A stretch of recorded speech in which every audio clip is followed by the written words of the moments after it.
We are, at this moment, 3 whole days into the hashtag FixTF2 movement, and hilariously, Valve has not responded to anything at all.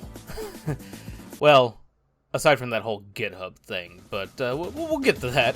I think most of us expected that they were probably not going to have much to say, what with all that egg on their face that they're dealing with, but I feel like not even a basic acknowledgement in the face of all the activity is incredibly awkward, considering the flood of attention that has been happening.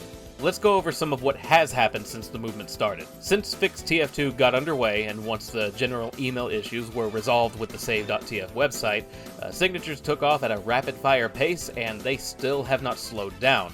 As of writing the script, the petition has reached a staggering 226,021 signatures. But Lord knows that when I actually upload this video, that number is going to change, and I'm going to put that on the screen here right now. BAM! Literally screen capped this at the tail end of editing the video, so if that number changes afterwards, it can't be helped. This is as close as I can get with this, but there we are. I'm going back in the script for what is probably the second or third time, because things just keep happening. I thought it was super weird that the screenshot I picked up had no images behind it, and didn't even really pay much attention because I thought it was just more loading problems, but apparently it seems that someone falsely filed a DMCA claim in order to remove all of the Valve-branded images from the website. The web hosts had to comply with the claim within 12 hours or the site would have been taken down, which is what I imagined the perpetrators of this attack were banking on in order to stop the petition. The hits just keep on coming. We are such a threat to what's going on that they are going to such lengths to try stunts like these to delegitimize what we are all collectively trying to do here. False copyright strikes and attempts to silence people. Where, oh where have I heard that one before? FixTF2, SaveTF2, Team Fortress 2, and even Valve, all trending tags, they have all been hitting the top trends on social media since the 3rd, and even halfway through the 5th of June. It has not stopped.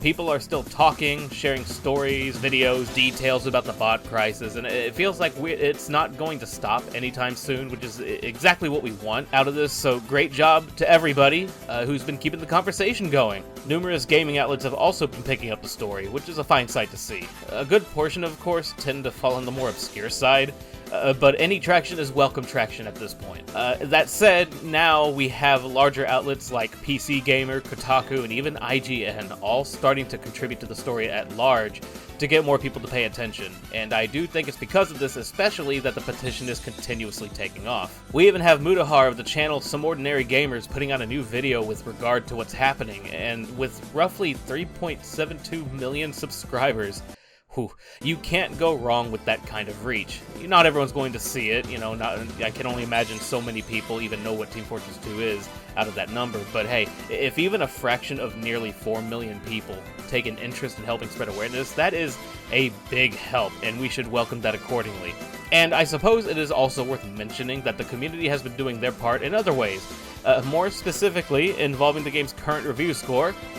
Within the past half hour of writing the script, and frankly the main reason I had to go back to the notepad and write some more, the game has finally been brought down to overwhelmingly negative, which is absolutely absurd. I never thought I would see the day where the game that I love so much would have attained a status comparable to that of Overwatch 2. But this is kind of what happens when you, as a developer, completely neglect your product that you are still asking people to pay for in the form of a continuous parade of microtransactions every year. This was the ultimate result, and this had to be done to get our point across, no matter how much it hurts to see. And jeez, this hurts. So the attention that is being drawn to this problem is good. There's a lot of people noticing, there are a lot of people signing the petition and sharing it around, and it feels like there is a far more focused energy with this whole situation than there was 2 years ago. We are definitely on the right track with this, and I feel like if we keep ramping up the pressure and keep the conversation going, then something will inevitably happen from all of this. I can't speak to certainties, of course. I don't think any of us really thought Valve would do or say anything in response after how well it went last time, but I guess it is still kind of awkward that they really just haven't even so much as acknowledged anything. And I mean, they actually, okay, Valve actually did take notice. Kind of.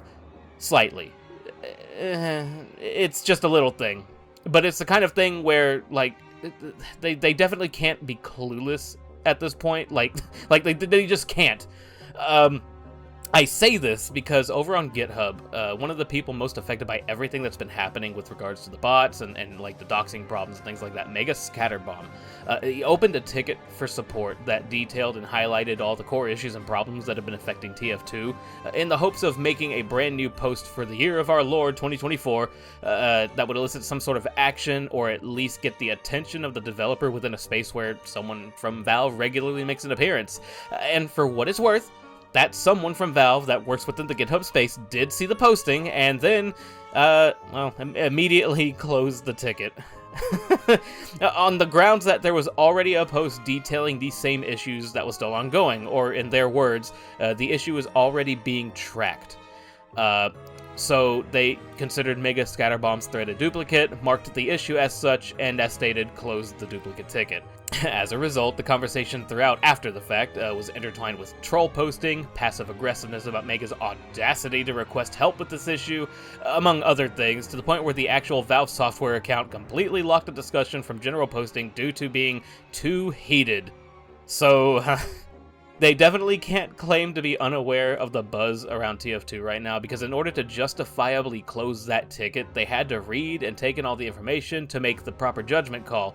And I hear that the employee working the GitHub section isn't exactly a developer, so, like, you know, in some ways this might not exactly count, per se, but they are, by extension, still a branch of the main company, so I think that still matters for something.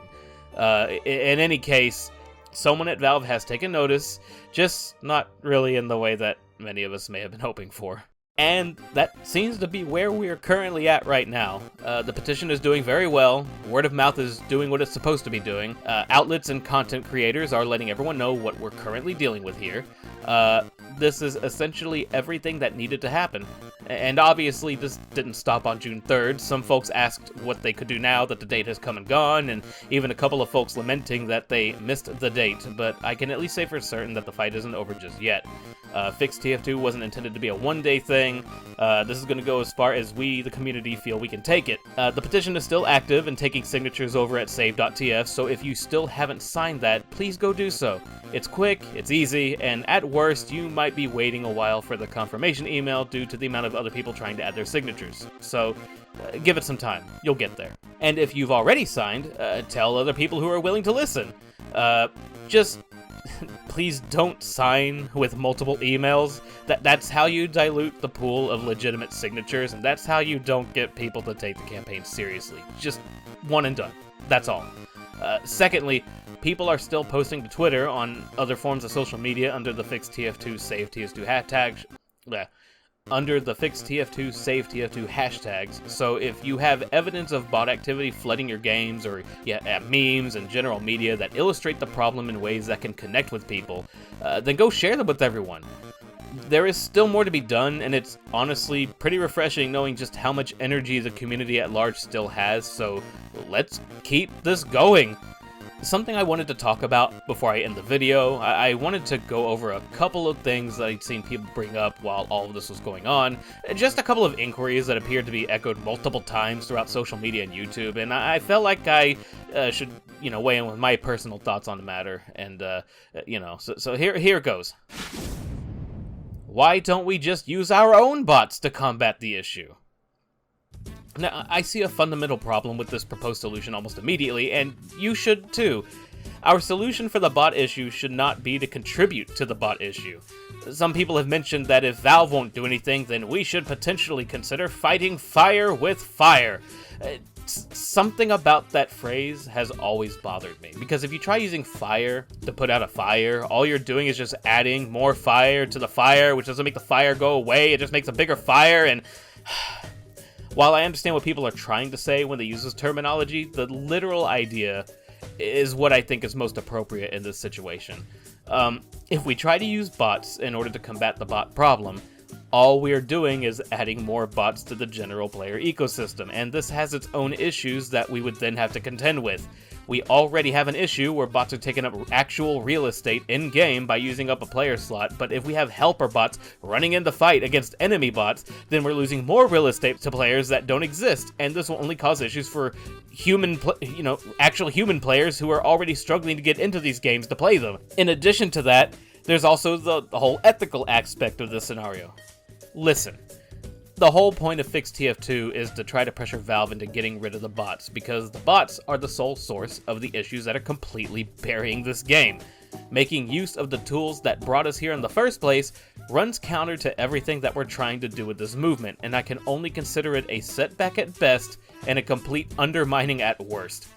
I feel very strongly that this is not what anyone should be considering with any seriousness whatsoever.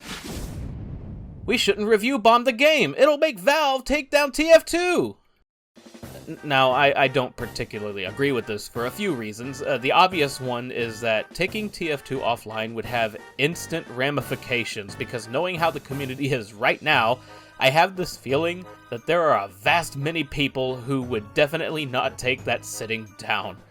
Negative press is the last thing any corporation wants, and Valve is already taking on a good handful right now as various gaming outlets report on the bot story at large, but can you even imagine how things would go if the company's only response to our cries for basic help is to just shut down the thing that everyone wants them to fix, just so they don't have to deal with this anymore? This would be an absolutely nuclear PR nightmare. Especially after initial reporting on Valve's inaction, gaming outlets would have a field day if the very next update was game developer Valve shuts down beloved game because they didn't feel like putting in the expected work of a game developer. I feel like if anybody wants to avoid this, it's going to be Valve, so I don't think they're going to shoot themselves in the foot like that. This scenario seems incredibly unlikely to me. Additionally, and to preface, this is not something that I'm all too knowledgeable about myself, but I'm gonna do my best here. There seems to be the matter of like the actual economy surrounding games like TF2, CSGO, among other things, and there are people far smarter than me who have commented on this, and I would highly recommend seeking those people out to hear what they have to say. But essentially, from what I can understand, it seems like if you were to shut down TF2 right now, then the value of all those items that people have bought, traded for, crafted, etc., the value of everything just goes to absolute zero, and then the economy surrounding these items absolutely tanks. And as a result of that, anybody who is actively paying shit tons of money in the other games for weapon skins and cosmetic items will look at what happened to TF2 and realize, oh shit, Valve can just take this down at any point, and these things that I have spent hundreds, if not thousands on, will no longer be mine. There is no value to any of these things. I'm pulling out now and never spending again because it is too risky and it's not worth it. This is a very condensed, simplified explanation of how I've heard it discussed, and I mean, to me it makes enough sense. If you scare away your big spenders because you could just Thanos snap your fingers and render everything null and void in an instant, you scare away what is essentially your biggest moneymaker, your largest source of your game's income. And if Valve's whole problem with doing anything is just because money, then money is what is currently keeping them in line at this juncture. They aren't going to want to risk their golden geese over some negative feedback on the Steam store. That's what I'm gathering from all this. With all that being said, no, I don't think review bombing is hurting our cause, and if anything, it is actually helping us quite a lot. Most of the outlets that put out articles, it seemed like the reviews going into a tailspin is what really caught their attention, and that is what, they reported on. That's what pushed them to make the articles. Tanking the scores helped with getting people to notice that something was wrong, and centralized focus on the issues at hand is exactly what we want. This only increases visibility to what we're dealing with, and at the end of the day, this gives the outlets the kind of tools to work with in order to drive clicks and attention to their articles, which, once again, adds to the negative PR that surrounds Valve's total lack of attention and inability to take care of problems plaguing their own games. Because if they can't even handle an anti-cheat for a 17-year-old game, then how the hell can they be trusted with proper implementation on anything else they put out? Like, say, I don't know, a new modern-day live service multiplayer team shooter. I mean, Come on, how many times can we really say it at this point? Like, jeez. God. Okay. Now I'm done, for real. Thank you for hanging with me. I'm really getting into the swing of these commentaries. So, you know what? I'll do it. I'll actually do it. I'm gonna do the thing. If you held on for the entire video, made it this far, first of all, thank you for watching. But also, hey, you're here, you're enjoying the video. If you want to be notified for future uploads, smack the bell, subscribe, like the video, comment, do all that fun, like, nudge the algorithm kind of stuff. That's the sort of thing that can, you know, help a channel out, like mine. And, you know, I'd like an opportunity where I could keep making more things like this. So, you know, do that for me. I appreciate it. Thank you. Okay. Yeah, alright, I've talked for way too long. I want to go hurl funny arrows at people's faces now, so, see y'all in the next video. Keep the ball rolling. I'm gonna keep an eye out for any other developments moving forward. I wonder if this thing can actually hit 300k, huh? I guess only time will tell. We'll see. We'll see.